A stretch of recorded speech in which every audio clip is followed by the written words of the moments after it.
තෙරුවන් සරණයි කියලා ආදරෙන් පිළිගන්නවා Malima Life Hacks මගේ YouTube channel එකට. channel එක subscribe කරපු යාළුවා හැමෝටම ගොඩාක් ස්තුතියි කියන ගමන් අලුතින් channel එකත් එක්ක එකතු වෙන යාළුවන්ට channel එක subscribe කරලා පැත්තකින් තියෙන bell icon එකත් click කරලා channel එකත් එක්ක එකතු වෙන්න කියලා ආදරෙන් මතක් කරනවා.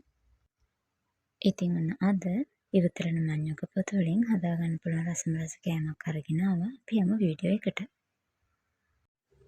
මුලින්ම මම මෙතන manioc වලින් ඉවත් කරගත්ත පොතු වල අර දුඹුරු පාට කොටස අයින් කරලා හොඳින් සෝදලා අරගෙන තියෙනවා. ඊට පස්සේ මේ ටික මම මේ විදිහට හීනියට කපා ගන්නවා. චුට්ටක් මහතර තිබ්බත් කමන්නේ මොකද බදිද්දි මේක පොඩි වෙනවා. හීනියට කපාගත්ත manioc පොතු ටික අපිට තියෙන්නේ ඊළඟට wash pen තඹ ගන්න රයිස් කුකර් එක හරි නැත්නම් ඔය ඉන්දියාප්ප තඹන විදිහට යට වතුර භාජනයක් තියලා මේක wash pen තඹ ගන්න පාට වෙනස් වෙලා සුවඳත් වෙනස් වෙන වෙලාවක් එනවා. ඒ වෙලාව වෙනකන් ඔයා මේක තඹ ගන්න ඕනේ.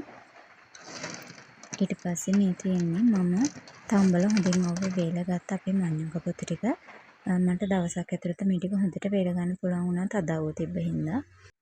ඉතින් මොන ගින්දර අඩු මට්ටමේ තියාගෙන මේක බදින්න ඕනේ. ටක් ගාලා බැදෙනවා. ඒ වගේම මේක ටටක් ගාලා පුපුරන්න පටන් ගන්නවා. ඒ හින්දා පරිස්සමෙන් බැද ගන්න ඕනේ. මේ තියෙන්නේ මම බැදලා අයින් කරගත්ත අපේ manioc පොතු ටික.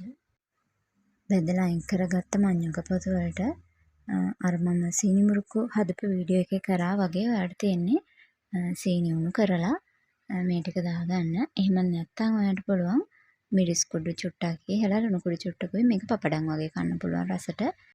ඉතින් ඔයා කැමති විදිහකට මේක හදලා රස බලන්න පුළුවන්. ඉතින් අදින් පස්සේ manioc වගේ නම් පොතට විසික් කරන්න තම මේ විදිහට ප්‍රයෝජනෙට ගන්න. අද වීඩියෝ එක තුන ලයික් එකක් දාලා රත්‍රි ෂෙයා කරන්න කමෙන්ට් කරන්න අමතක කරන්න එපා. ආදරේ සමු ගන්න හැම දිනෙකටම තෙරුවන් සරණයි.